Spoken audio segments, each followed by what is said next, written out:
Já se perguntou se os ídolos dourados de Hollywood cheiravam tão deslumbrantes quanto pareciam? Spoiler. Alguns protagonistas poderiam esvaziar um estúdio mais rápido do que um teste de tela fracassado. Fique por aqui enquanto revelamos os segredos de higiene que levantam sobrancelhas e fazem narizes torcerem das lendas mais brilhantes de Tinseltown. Confie em nós. Você nunca verá um clássico da mesma forma novamente. Clark Gable. Francamente, minha querida, eu realmente me importo. Vivien Leigh não estava sendo dramática quando reclamou que beijar Gable era como encostar em um armário de suprimentos dentários estragado. Em 1939, o rei de Hollywood havia perdido a maioria de seus dentes, substituindo-os por dentaduras mal ajustadas, que prendiam partículas de comida, resíduo de tabaco e bourbon matinal em uma sinfonia aromática que o diretor Frank Capra brincava que poderia te derrubar a 10 passos. O problema não passava despercebido pelos estúdios. A MGM mantinha balas de menta aos montes nos seus sets. Os membros da equipe de O Grande Motim desenvolveram um sistema de rodízio para passar a ele balas entre as gravações. Uma coreografia tão precisamente cronometrada quanto qualquer número de dança. Ainda assim, o rei de Hollywood apenas deu de ombros. Acendeu outro cigarro e continuou comandando seu império com uma confiança casual que fazia as mulheres desmaiarem nas cadeiras do teatro. Tomar banho não estava muito mais alto na sua lista de prioridades, especialmente durante as filmagens em locações. Loretta Young lembrou que o charme rústico de Gable vinha acompanhado de um cheiro almiscarado que ela não conseguia ignorar, especialmente sob o sol do deserto de Nevada, durante as filmagens de The Misfits. Maquiadores desenvolveram pós especiais para combater o brilho, sem abordar o problema subjacente. Porque ninguém ousava sugerir melhorias de higiene a Clark Gable. Cary Grant. Smoking impecável, diálogo afiado, tempo impecável e um aroma naturalmente desafiador que testava a paciência dos seus admiradores mais ardentes. O homem considerado o cavalheiro supremo de Hollywood abrigava opiniões distintamente pouco cavalheirescas sobre a frescura pessoal que surpreenderam muitos que trabalharam com ele.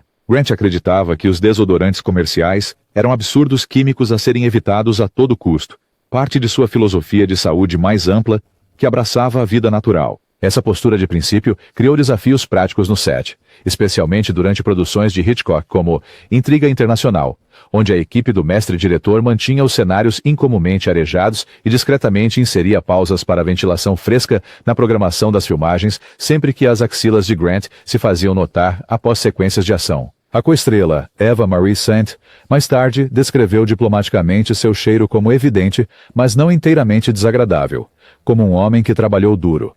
O departamento de publicidade do estúdio garantiu que tais observações nunca chegassem às revistas de fãs, cultivando em vez disso a imagem de Grant como a personificação da elegância sofisticada. Mesmo a ex-esposa Diane Cannon escreveu em suas memórias que sua filosofia de alimentação saudável se estendia a pular o antitranspirante completamente, considerando-o antinatural e potencialmente prejudicial. Ela observou que o banheiro dele continha colônias caras, mas notavelmente faltavam produtos básicos de higiene que a maioria dos homens considerava indispensáveis. Jean Harlow. Comece com peróxido, adicione amônia, repita semanalmente. Essa era a fórmula exigente por trás da primeira e mais icônica loira platinada do cinema. O coquetel químico que criou o cabelo loiro-branco característico de Harlow queimava seu couro cabeludo e emitia o que um visitante do set chamou de um cheiro químico distinto, que permanecia muito tempo depois de ela sair de seu camarim. O que os colunistas de fofoca sussurravam, mas nunca publicaram, era que o incomum odor agridoce que às vezes se agarrava aos seus casacos de vison e vestidos de cetim ia além dos tratamentos capilares. Médicos, mais tarde, identificaram como um sintoma da insuficiência renal, que levaria a sua vida com apenas 26 anos de idade, produzindo hálito urêmico que os maquiadores tentavam mascarar com perfume extra no set. Os assistentes do estúdio trabalhavam horas extras para garantir que o público nunca visse o desgaste físico por trás da imagem platinada. O departamento de publicidade da MGM inundou revistas com histórias sobre o regime de beleza natural de Harlow, enquanto, em privado, empregavam 2 cabeleireiros em tempo integral, cuja única responsabilidade era manter o rigoroso cronograma de descoloração que deixava seu couro cabeludo perpetuamente irritado e mal cheiroso. Errol Flynn. Imagine Robin Hood, que preferia lutar com espadas do que ensaboar-se, um aventureiro charmoso cujos hábitos fora das telas teriam feito os fora da lei da floresta de Sherwood parecerem meticulosos em comparação. Errol Flynn tratava a higiene pessoal com o mesmo desleixo casual que demonstrava pelos cronogramas dos estúdios e pela moralidade convencional. Os departamentos de figurino em Hollywood compartilharam histórias de terror sobre a abordagem descuidada de Flynn em relação ao cuidado com o figurino. Ele às vezes usava as mesmas meias calças por semanas durante as filmagens de filmes de capa e espada, como As Aventuras de Robin Hood, impregnando suor, resíduo de rum e cinzas de cigarro, até que os supervisores de figurino literalmente imploravam por misericórdia. Um assistente de guarda-roupa supostamente deixou a Warner Bros. Depois de ser designado para cuidar da lavanderia de Flynn durante The Seahawk. Coestrelas não ousavam reclamar. O sorriso do malandro era um seguro de carreira, e os estúdios protegiam seu investimento. Mas os maquiadores se adaptaram mantendo tigelas de cravos e outras ervas aromáticas no set para colocar estrategicamente em torno do equipamento de iluminação. O calor liberaria seu aroma, criando uma barreira natural entre os membros do elenco e a presença cada vez mais forte de Flynn, especialmente durante sequências de ação prolongadas. Flynn riu de qualquer sugestão leve sobre se refrescar, supostamente dizendo ao diretor Michael Curtiz: "Meu caro amigo, aventura primeiro, banho depois, talvez." Essa atitude despreocupada estendia-se a todos os aspectos de sua vida tumultuada, contribuindo, em última análise, para seu declínio prematuro e morte aos 50 anos, mantendo intacta sua lenda de rebelião ousada, tanto na tela quanto fora dela. Elmo Lincoln, o primeiro Tarzan de Hollywood, não apenas tinha a aparência de um habitante da selva. De acordo com vários relatos, ele também cheirava à parte. Elmo Lincoln, que inaugurou o papel no Tarzan dos Macacos, de 1918, levou a atuação de método a novos patamares olfativos, décadas antes de Brando popularizar técnicas imersivas. Os membros da equipe dessa produção pioneira relataram que Lincoln pulava lavagens básicas por dias seguidos durante as filmagens, deixando que a sujeira da tanga e o suor das luzes de palco se misturassem em um cheiro de selva pungente, que um assistente de direção descreveu como autêntico para o personagem, mas desafiador para o elenco. As primitivas condições de filmagem do início de Hollywood exacerbaram a situação. Os sets ao ar livre com instalações mínimas significavam que a higiene pessoal era frequentemente sacrificada pela eficiência. Sob as luzes de arco da década de 1920, sem ventilação moderna ou ar-condicionado, o aroma se tornava tão intenso que figurantes no set supostamente o chamavam de atmosfera de macaco e solicitavam posições a favor do vento sempre que possível.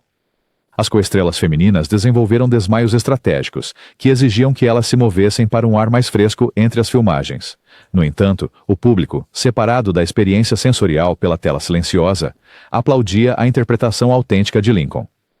O sucesso do filme lançou tanto a franquia de Tarzan quanto a carreira de Lincoln, provando que no meio visual das películas mudas, o que o público não podia cheirar não prejudicava as receitas de bilheteria nem o nascimento de um personagem lendário, Mabel Normand.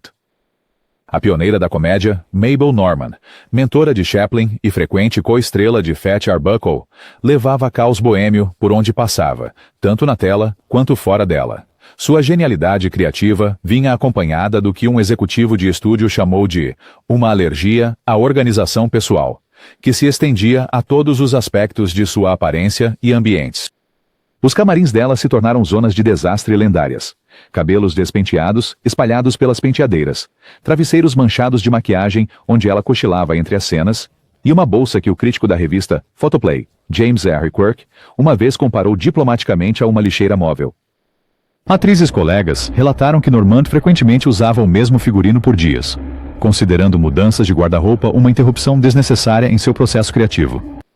Seu bangalô em Hollywood estava lotado com meia dúzia de cachorros, principalmente vira-latas que ela resgatava por impulso, e lanches meio comidos abandonados quando novas ideias surgiam. A combinação criava o que o diretor Max Sennett chamava de Eau de Mabel, uma mistura distinta de creme frio, pó facial, cachorro molhado e qualquer comida que ela recentemente esquecia. O ritmo frenético e o estilo de vida caótico eventualmente alcançaram Normand. A tuberculose, exacerbada por anos de autonegligência, acabou com sua vida aos 37 anos, interrompendo uma das carreiras mais inovadoras do cinema inicial. No entanto, os bastidores ainda lembram com carinho o adorável furacão criativo e o cheiro persistente de terrier molhado e maquiagem que anunciava sua chegada a qualquer set, Humphrey Bogart. Aqui está olhando para você, criança, mas talvez não estando a favor do vento. O homem que personificava a frieza no cinema abordava a higiene pessoal com um minimalismo que combinava com seu estilo de atuação, reduzido ao essencial, com numerosos elementos simplesmente deixados de fora. Meias? Boji não se preocupava em trocá-las durante toda uma produção, disse um assistente que trabalhou em Casablanca. Os efeitos práticos eram previsíveis. Sapatos encharcados de suor contínuo fermentavam até que o cheiro o precedia no set, criando o que o diretor John Huston chamou carinhosamente de barômetro Bogart. Os membros da equipe alegaram que podiam medir sua proximidade pelo aumento do cheiro dos pés, sem nunca precisar se virar. Técnicos de estúdio desenvolveram soluções alternativas, ventiladores estratégicos colocados perto de sua marca, ventilação extra entre as cenas e, em casos extremos, assistentes de figurino que colocavam meias novas escondidas em seu camarim com notas dizendo que faziam parte do desenvolvimento do personagem. Bogart, sempre o profissional, às vezes aceitava essas melhorias de figurino sem comentar. No entanto, a silhueta do sobretudo, aquela voz rouca e os olhos cansados pelo mundo faziam com que o público perdoasse o cheiro dos pés que nunca experimentariam no Smell-O-Vision. Na tela, Bogart traduzia-se como essência pura de masculinidade. Prova de que a mágica bidimensional do cinema podia transformar até mesmo as mais básicas negligências de higiene em componentes de uma lenda duradoura. Marlene Dietrich, verdadeira alta costura, frescor falso. A deusa alemã que revolucionou o glamour andrógeno abordava seu guarda-roupa lendário com a reverência de uma curadora de museu que ocasionalmente cruzava para a negligência olfativa. O perfeccionismo de Dietrich tinha uma desvantagem aromática que testava a devoção dos seus admiradores mais fervorosos. Dietrich recusava-se, famosamente, a permitir que limpadores se aproximassem de seus trajes mais elaborados, temendo que a limpeza profissional pudesse embotar as lantejoulas, achatar as plumas ou diminuir o caimento preciso que exigia de cada peça de roupa. Após dias sob luzes intensas, filmando números musicais para filmes como O Anjo Azul e Marrocos, os vestidos adquiriam o que um técnico de som chamou de um buquê entorpecente de perfume, pó de rosto e pura transpiração de Dietrich. Entre as apresentações, os vestidos insubstituíveis ficavam pendurados em guarda-roupas especiais, perfumados com lavanda e cedro, aromas agradáveis que se misturavam em vez de eliminar a fragrância subjacente. Durante sua carreira tardia no palco, artistas de boates que dividiam o palco com Dietrich falavam de estarem presos em uma névoa invisível de Chanel número 5. Fumaça de cigarro e o almíscar distinto de roupas preciosas demais para serem lavadas. Ninguém ousava dar lições à imperatriz do cheque andrógeno sobre horários de lavanderia. Nem diretores, nem produtores, e certamente nem figurinistas que entendiam a qualidade insubstituível de seu guarda-roupa. A lenda transcendeu a cesta de roupa suja, provando mais uma vez que o poder das estrelas tinha seu próprio perfume intoxicante que o público achava irresistível. Não importava quais notas invisíveis contivesse. Ava Gardner, criada na Carolina do Norte e orgulhosamente au naturel. Ava Gardner aproximou-se de Hollywood com uma franqueza direta sobre funções corporais que chocou os residentes mais gentis da fábrica de estrelas da MGM. O estúdio tentou desesperadamente refinar sua imagem enquanto preservava a sensualidade terrosa que a tornava uma sensação. Gardner pulava o desodorante comercial completamente, confiando em uma borrifada de colônia. Ou às vezes, de acordo com sua empregada, pegando emprestada a escova de dente do cachorro para uma rápida refrescada, antes de reuniões importantes. Essa abordagem improvisada aos cuidados pessoais refletia sua rejeição mais ampla, a pretensão de Hollywood, uma posição que encantava os membros da equipe enquanto horrorizava os departamentos de publicidade. O cinegrafista Jack Cardiff, que filmou Gardner em várias produções, escreveu posteriormente que os close-ups vinham com uma brisa da Carolina, terrosa, autêntica e distintamente Ava. Ele se lembrava de posicionar as luzes especificamente para evitar aumentar a temperatura do corpo dela durante cenas cruciais, sabendo que a resistência da estrela aos antitranspirantes químicos significava que temperaturas mais altas produziriam resultados olfativos imediatos. Ainda assim, seu magnetismo de olhos verdes e carisma sexual bruto anulavam qualquer reclamação antes que chegassem aos executivos do estúdio. Diretores, que poderiam ter insistido em melhorias de higiene com estrelas menores, encontraram-se irremediavelmente cativados pela mesma qualidade selvagem que atraía públicos em todo o mundo. No caso de Gardner, a falta de frescor artificial tornou-se intrínseca à sensualidade autêntica que a transformou em um ícone. Prova de que a qualidade de estrela opera por suas próprias regras primordiais. James Dean, rebelde sem um banho. O anti-herói taciturno que redefiniu a masculinidade americana para a geração do pós-guerra abordava a higiene pessoal com a mesma rejeição desafiadora que trazia a todas as expectativas convencionais. O desleixo cultivado de Dean. Não era apenas uma imagem. Era uma escolha de estilo de vida que desafiava a máquina de glamour de Hollywood. Dean, notoriamente, usava os mesmos jeans até que praticamente ficassem de pé por si mesmos, mantidos por alfinetes de segurança e teimosia. Ele chegava aos ensaios descalço, independentemente do clima ou das regras do estúdio, e só trocava de roupa quando um produtor o subornava com novas. Uma tática que a Warner Brothers usou repetidamente durante as filmagens de East of Eden. O diretor Nicholas Ray lembrou ter que fisicamente impedir Dean de entrar no set em Rebel Without a Cause, até que o ator concordasse em ao menos enxaguar o cabelo, que havia acumulado semanas de produtos de estilo, fumaça de cigarro e exaustão de motocicleta. O compromisso, Dean brevemente se enxaguaria com uma mangueira, mas recusava shampoos químicos que pudessem diminuir sua apresentação autêntica. Essa autenticidade não lavada era vista como uma revolução cool diante das câmeras. A encarnação perfeita da rebeldia juvenil pós-guerra, mesmo que no set tivesse um cheiro diferente. Dentro de meses após os lançamentos de seus filmes, adolescentes por toda a América estavam propositalmente desarrumando sua aparência para capturar o misticismo de Dean, embora a maioria não tenha chegado a adotar seus métodos mais pungentes para conseguir o visual. O estilo sobreviveu. Felizmente, o cheiro permaneceu selado na memória dos sets de filmagem. Robert Mitchum. Pomada oleosa, cinza de cigarro, barba por fazer de 2 dias e uma atitude que desafiava qualquer um a mencionar isso.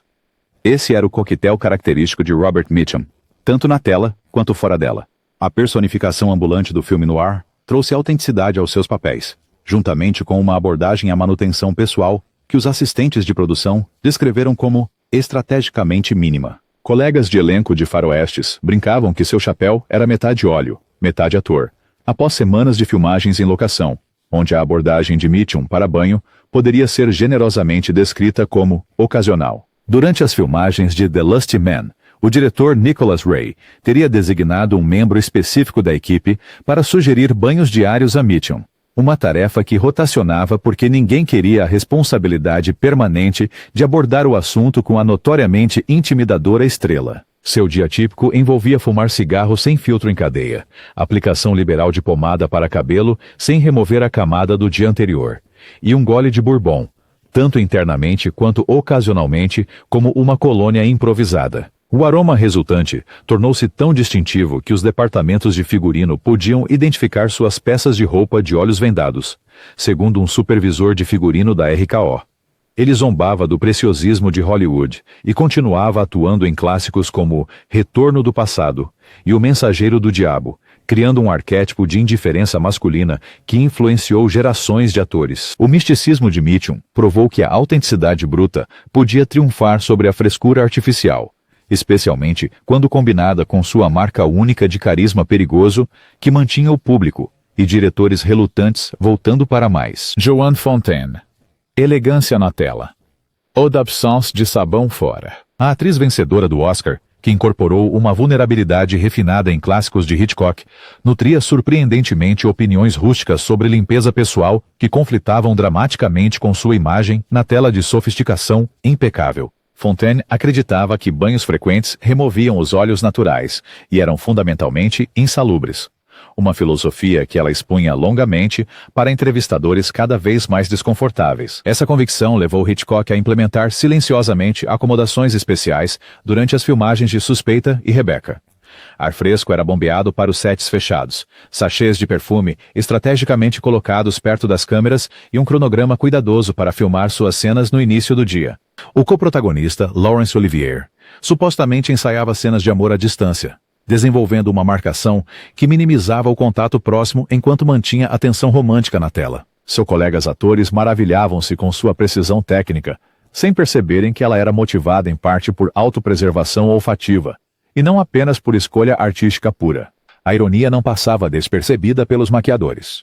Fontaine talvez não tomasse banho, mas passava horas em penteados elaborados e preparações faciais. Seu camarim continha dúzias de cremes e pós de luxo, juntamente com remédios naturais, como enxagues de vinagre e adstringentes de suco de limão, criando o que um cabeleireiro do estúdio chamou de um campo de batalha entre a ciência e a superstição, com sua pele e cabelo presos no fogo cruzado. Montgomery Clift. Analgésicos, vodka e desespero progressivamente descarrilaram os hábitos pessoais outrora meticulosos de Montgomery Clift, criando euforia Mwamba, levando uma trajetória trágica, que espelhava suas interpretações na tela de Belas Almas Danificadas. Como um dos primeiros atores do método de Hollywood, seu crescente descuido com a higiene básica tornou-se inseparável de seu estado psicológico em deterioração.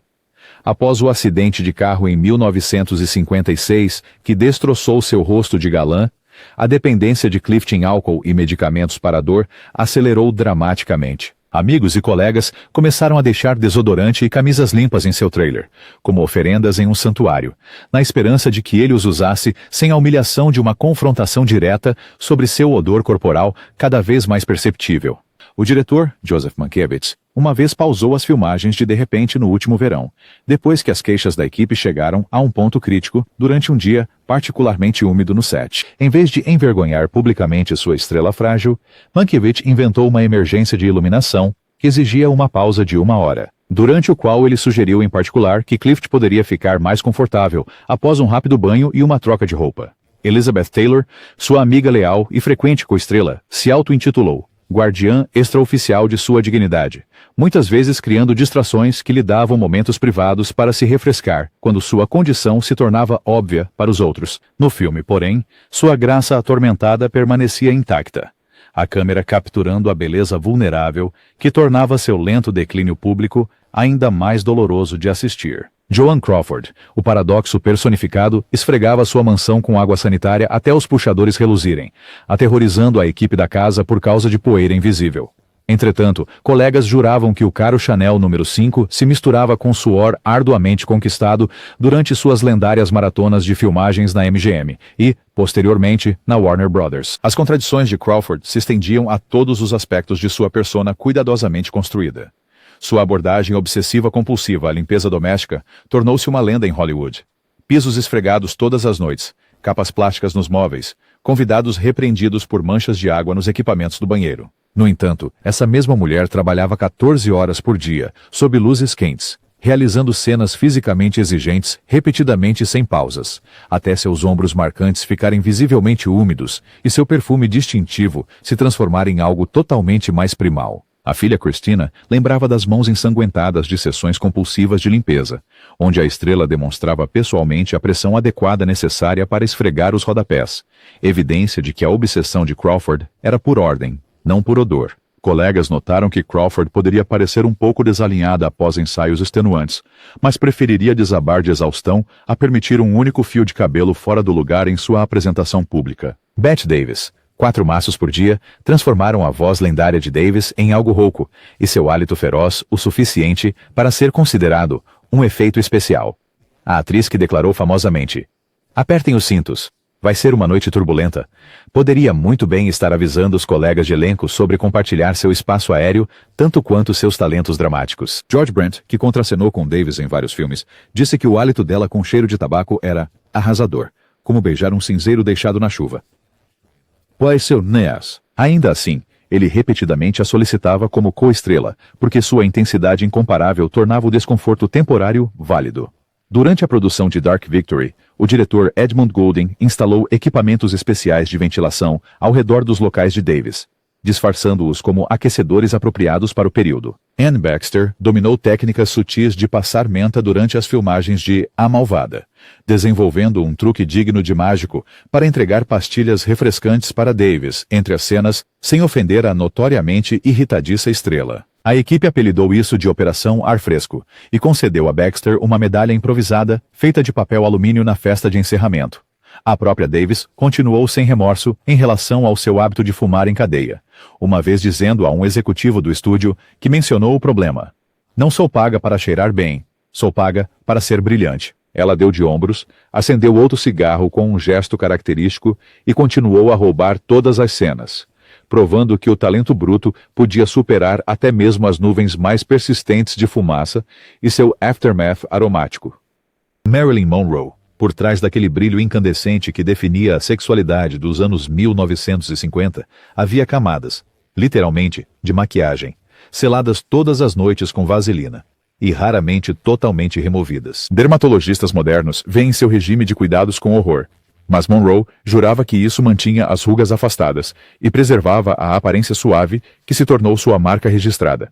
De acordo com seu maquiador pessoal, White Snyder, Monroe às vezes dormia com o aparelho facial completo. Uma camada grossa de vaselina sobre a base de creme, pó e várias misturas de realce. Essa prática obstruía os poros e sujava os lençóis, criando o que sua empregada chamava de impressões fantasma nas fronhas.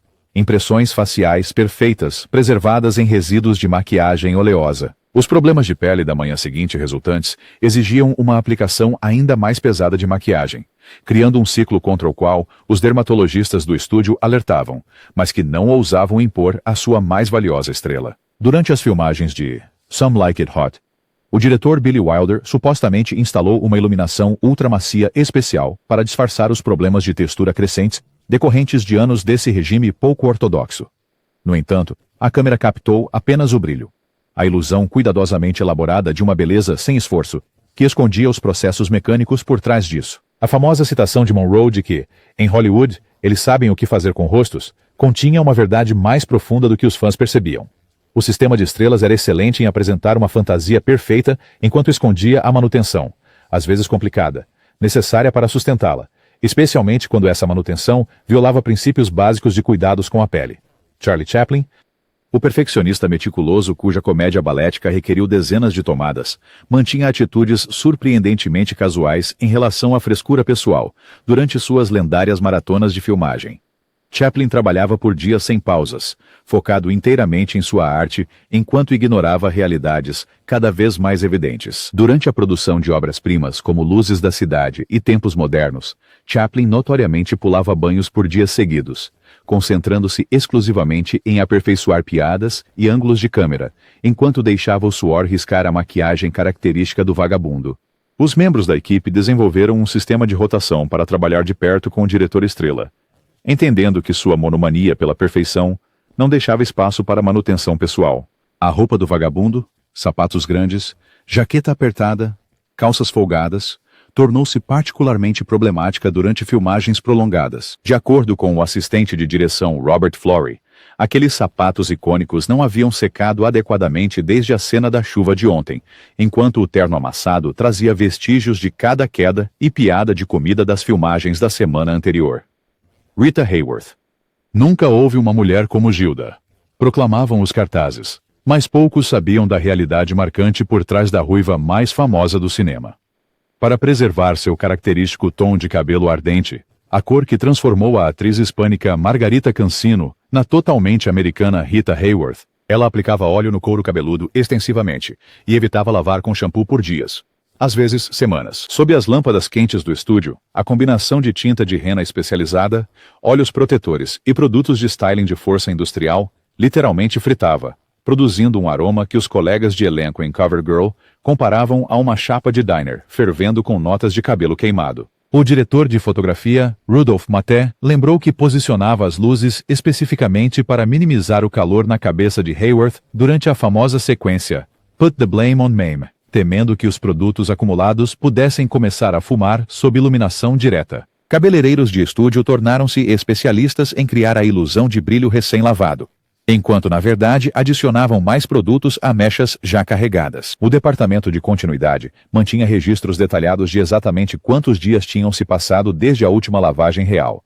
sabendo que a água exigiria uma nova coloração completa, um processo que o cabelo danificado de Hayworth só poderia suportar, no máximo, mensalmente. Veronica Lake, a franja peekaboo que lançou 1000 imitadores, escondia um segredo que os executivos do estúdio tentaram desesperadamente manter em segredo do público. Lake lavava o cabelo tão raramente que chegava a esvaziar um set, segundo o frequente coadjuvante William Bendix. A distinta onda loira que caía sedutoramente sobre um olho exigia um estilo tão elaborado que Lake se recusava a correr o risco de perturbá-la com lavagens regulares. O famoso penteado criava problemas práticos além da higiene básica. A pesada camada de laquê, necessária para manter a forma perfeita da onda, acumulava poeira, fumaça de cigarro e partículas de comida ao longo de semanas de filmagem. O diretor René Clair agendou borrifadas de emergência de perfume entre as tomadas de I Married a Witch, posicionando assistentes fora da câmera com atomizadores de Chanel No 5 que eram acionados sempre que a brisa mudava desfavoravelmente. Eventualmente, os executivos da Paramount adicionaram uma cláusula específica de higiene ao contrato de Lake, exigindo lavagem e penteado profissional 2 vezes por semana, independentemente do cronograma de filmagem. A estrela contestou amargamente essa intrusão sem precedentes, argumentando que lavagens frequentes prejudicariam tanto seu visual característico quanto o investimento do estúdio em sua imagem cuidadosamente elaborada. Spencer Tracy, o ator renomado por suas atuações naturais e despretensiosas, adotava uma abordagem igualmente natural para cuidados pessoais, o que apresentava desafios únicos para sua co-estrela de longa data e parceira fora das telas, Katharine Hepburn. A combinação de suor induzido por álcool de Tracy e atitudes cada vez mais relaxadas em relação à higiene básica criou o que um maquiador da MGM chamou de o desafio Tracy, tornando a estrela apresentável sem mencionar os problemas subjacentes. À medida que seu consumo de álcool aumentava nos anos posteriores, o odor corporal de Tracy tornou-se um barômetro de seu consumo, com membros da equipe de Adivinhe Quem Vem para Jantar desenvolvendo uma escala informal que media a sobriedade pela tolerância à proximidade. O diretor Stanley Kramer recordou ter posicionado os atores em certas cenas, especificamente para acomodar as correntes de ar em mudanças durante as filmagens ao ar livre. Katharine Hepburn, ferozmente protetora tanto da dignidade de Tracy quanto de sua imagem pública, enfrentou o problema de forma pragmática com janelas abertas, flores frescas estrategicamente colocadas e lenços perfumados que apareciam nas cenas com frequência suspeita. Durante o último filme juntos, ela supostamente chegava horas antes para arejar o camarim dele e dispor roupas novas com notas sugerindo que eram figurinos novos que precisavam de testes. Greta Garbo: "Eu quero ficar sozinha." Talvez a frase mais famosa associada à estrela mais enigmática do cinema contivesse camadas de significado além da compreensão do público. O lendário recluso de Garbo servia a propósitos práticos além de criar um ar de mistério. Ajudava a esconder o fato de que ela não gostava de tomar banho com quase a mesma intensidade com que desprezava a publicidade.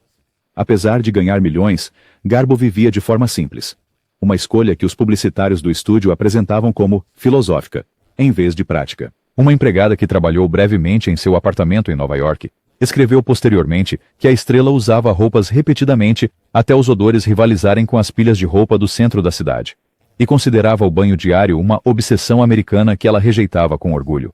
No set, a questão criava desafios diplomáticos para os diretores já intimidados por seu temperamento artístico. Clarence Brown, que a dirigiu em múltiplos sucessos, desenvolveu um sistema de atrasos técnicos que coincidiam com momentos particularmente oportunos, durante os quais seu camareiro sugeria um ajuste de figurino que exigia privacidade momentânea e proximidade de sabão e água. Mae West: "Por que você não vem e me cheira alguma hora?" Não era bem assim que o famoso convite foi feito, mas poderia ter sido mais preciso. A rainha atrevida das insinuações, que fazia os sensores corarem intensamente, acreditava que banhos eram prejudiciais para os olhos naturais, optando em vez disso por nuvens de perfume tabu tão espessas que por vezes difusavam visivelmente as luzes de palco durante as filmagens. O camarim de West parecia uma explosão de fábrica de perfumes, com dezenas de frascos organizados por finalidade em vez de aroma. Refrescantes matinais, intensificadores da tarde e sedutores noturnos. O principal dever do assistente pessoal era renovar a nuvem de fragrância da estrela aproximadamente a cada hora, aplicando notas diferentes, dependendo de qual parte do corpo seria destacada nas cenas seguintes. Diretores ventilavam seus sets como clubes de jazz enfumaçados, instalando ventiladores especiais que ativavam entre as cenas. Os cameramen aprenderam a antecipar a densidade da nuvem de perfume dela ao calcular os requisitos de iluminação, sabendo que momentos especialmente recém-pulverizados podiam criar uma névoa visível sob certas condições. Durante as filmagens de verão de She Done Him Wrong, os membros da equipe tiravam a sorte para determinar quem trabalharia mais próximo da posição da estrela. Lon Chaney, o homem das 1000 faces, criou quase tantos cheiros distintos: adesivo de colódio, goma laca, massa teatral e até tinta à base de chumbo tóxico. Entraram em seu experimento de química pessoal a serviço de seus efeitos de maquiagem revolucionários. Criando a aparência de caveira do fantasma, ele estruturou suas narinas com fios, colou aparelhos personalizados e aplicou produtos químicos cáusticos durante dias seguidos, desenvolvendo um aroma característico que maquiadores ainda discutem em tons baixos e respeitosos. As obrigações profissionais iam além da cadeira de maquiagem. Durante a produção de O Corcunda de Notre Dame, Chaney usou sua elaborada corcova e as restrições corporais por tantas horas consecutivas que assistentes de direção agendaram cenas ao ar livre especificamente para ventilar o odor corporal acumulado preso no complexo aparato. Os figurinistas criaram painéis removíveis especiais que podiam ser limpos durante a noite, preservando a forma geral de suas roupas especializadas. Colegas atores mantinham as janelas abertas sempre que possível e desenvolveram um sistema de lenços embebidos em óleo de lavanda que podiam levantar casualmente ao rosto durante interações particularmente próximas com as criações mais pungentes de Chaney. Longe de se ofender, Chaney considerava as reações deles uma prova de seu sucesso na transformação física. Se seus colegas podiam sentir o cheiro do monstro, ele raciocinava. Ele realmente se tornara o monstro. Os cinéfilos experimentaram apenas o choque visual de suas incríveis transformações, nunca imaginando que cada criação monstruosa carregava sua própria assinatura olfativa distintiva. Prova adicional de que o maior gênio da maquiagem do cinema entendia que sua arte se estendia além do que as câmeras podiam capturar para criar uma experiência sensorial completa para todos no set. Se essas revelações de bastidores fizeram você ofegar, engasgar ou sorrir, aperte o botão de curtir e compartilhe a verdade cheia de aromas com outros cinéfilos. Não se esqueça de se inscrever e ativar o sino para ser o primeiro a saber quando desenterrarmos o próximo capítulo não contado da história do cinema.